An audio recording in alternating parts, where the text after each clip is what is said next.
오늘도 주님의 말씀과 동행하시는 여러분들의 복된 삶 되시길 축원드립니다.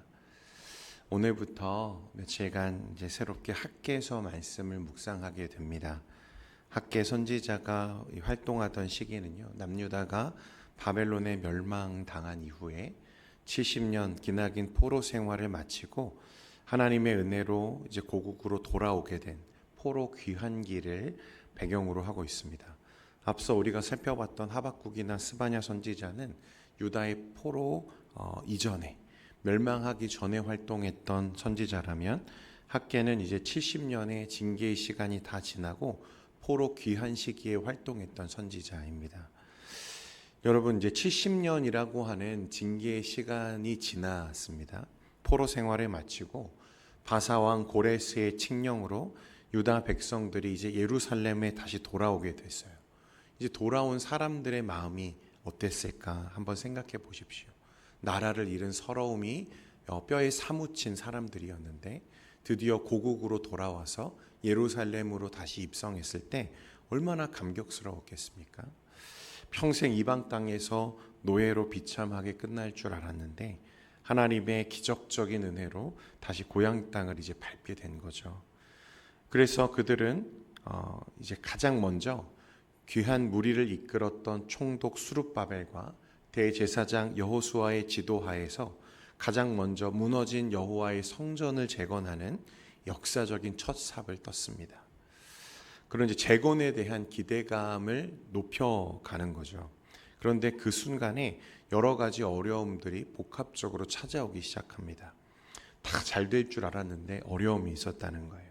사마리아 사람들과 이방 민족들이 성전 건축을 집요하게 방해하기 시작합니다. 페르시아 왕실에 거짓 고소를 하기도 하고 온갖 협박과 정치적인 압박을 이제 가해오기 시작하죠. 그리고 설상가상으로 예루살렘과 그 지역과 근동 지역에 극심한 흉년과 가뭄이 찾아옵니다.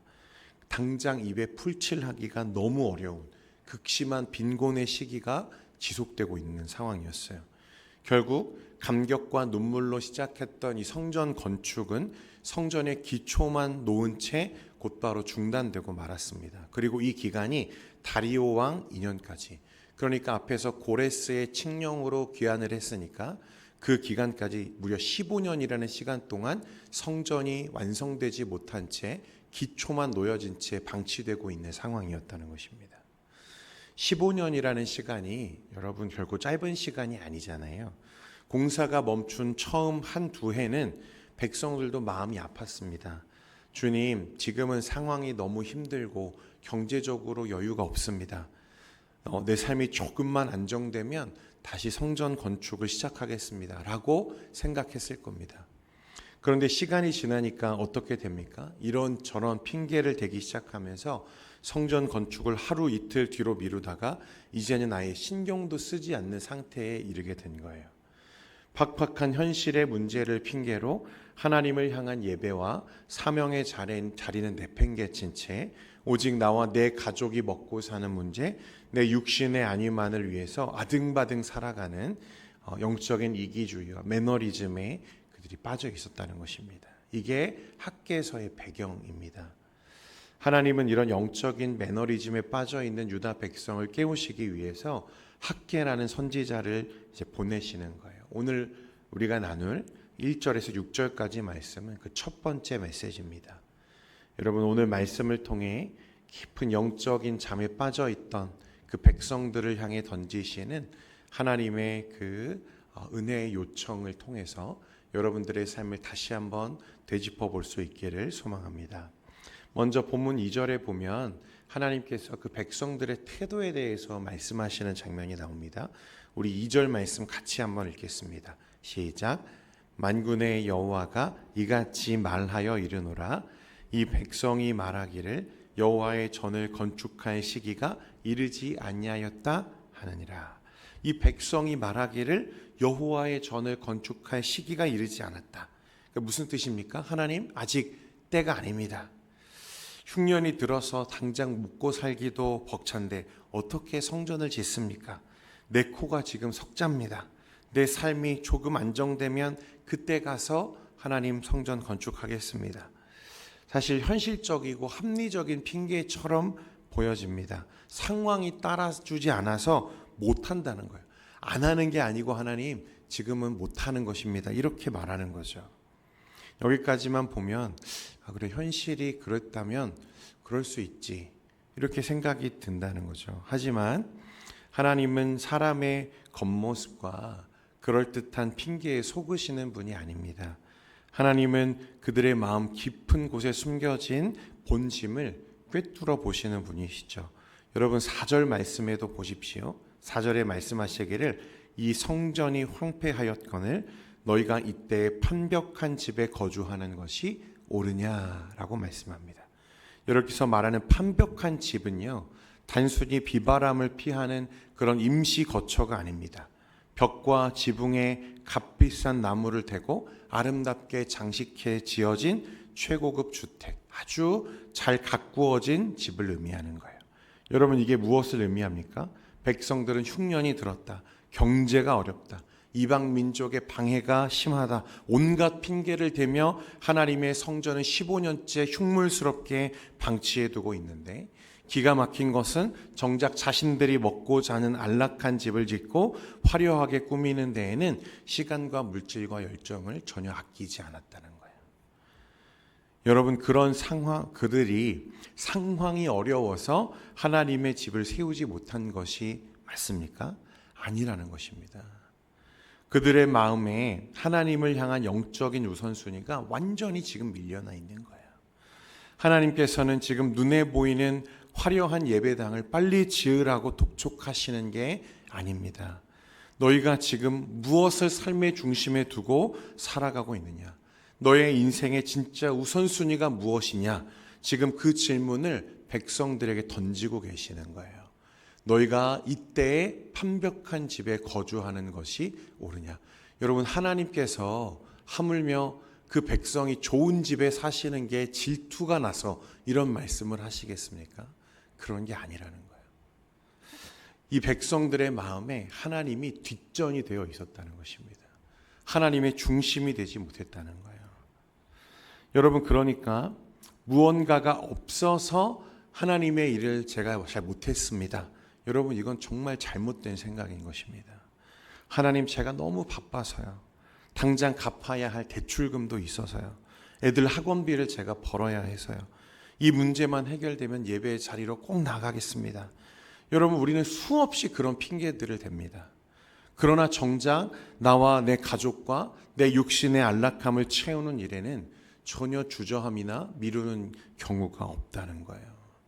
내 삶의 변두리로 하나님을 밀어내고 오직 나와 내 가족의 판벽한 집을 세우는 일에만 우리가 몰두하고 있지는 않은지 하나님은 이것을 영적인 이기주의라고 말씀하시는 거예요. 저와 여러분의 모습이 오늘 이 말씀을 통해 다시 점검될 수 있기를 소망합니다. 하나님을 삶의 중심에서 밀어내고 내 집안을 꾸미며 살아간 그럼 유다 백성들의 삶은 어떠했는가? 조금 살만했는가? 여러분 평안해졌는가? 그렇지 않다는 것입니다. 5절과 6절 말씀 우리 같이 한번 읽겠습니다. 시작. 그러므로 이제 만군의 여호와가 이같이 말하노니 너희는 너희의 행위를 살필지니라. 너희가 많이 뿌릴지라도 수확이 적으며 먹을지라도 배부르지 못하며 마실지라도 흡족하지 못하며 입어도 따뜻하지 못하며 일꾼이 삭슬 받아도 그것을 구멍 뚫어진 전대에 넣음이 되느니라. 아멘. 유다 백성들은 아침부터 밤늦까지 열심히 씨를 뿌리고 땀을 흘리고 일을 했습니다. 그런데 이상하게도 거두는 수확이 없다는 거예요. 먹고 마시는데 만족함이 없고 늘 허기집니다. 열심히 돈을 벌어서 지갑 전대에 차곡차곡 넣은 것 같은데 나중에 보니까 밑 빠진 독처럼 구멍이 뚫려 귀한 땀방울이 다 새어져 흩어져 버렸다는 거예요. 여러분들도 그런 경험들이 다 있으시죠? 정말 열심히 했는데 이상하게 흩어져 사라지는 것들. 여러분 유다 백성이 아무리 애를 써도 궁핍하고 허무할 수밖에 없고 공허할 수밖에 없는 이유는 생명의 근원이시고 모든 만물의 축복의 근원 되시는 하나님을 내 삶의 우선순위 밖으로 몰아냈기 때문에 그런 것입니다. 그냥 완벽한 집에 살면 다 될 줄 알았다는 거예요. 그냥 내 입에 풀칠만 하면 내가 충분하겠지, 그렇게 생각했다는 것입니다.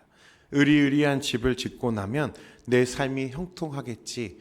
여러분, 우리가 끊임없이 생각하는 것이 그런 것들이잖아요. 지금보다 내 상황이 조금 나아지면 괜찮겠지. 지금보다 조금 더 벌기 시작하면 문제가 없어지겠지. 지금 이 문제만 해결되어지면 내 삶이 행복해지겠지. 우리는 끊임없이 자기를 속이는 거예요. 여러분, 그런데 문제의 이유가 무엇입니까?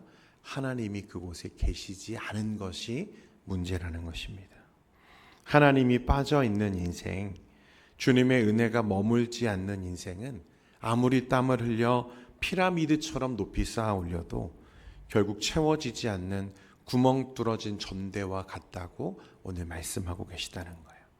여러분, 그러니까 우리가 생각하는 그런 성공들, 혹 하나님 없이 이루려고 하는 것들, 하나님 없어도 내가 이룰 수 있다고 여기는 그 모든 것은 사실 지독한 교만에서 비롯되는 것이라는 말입니다.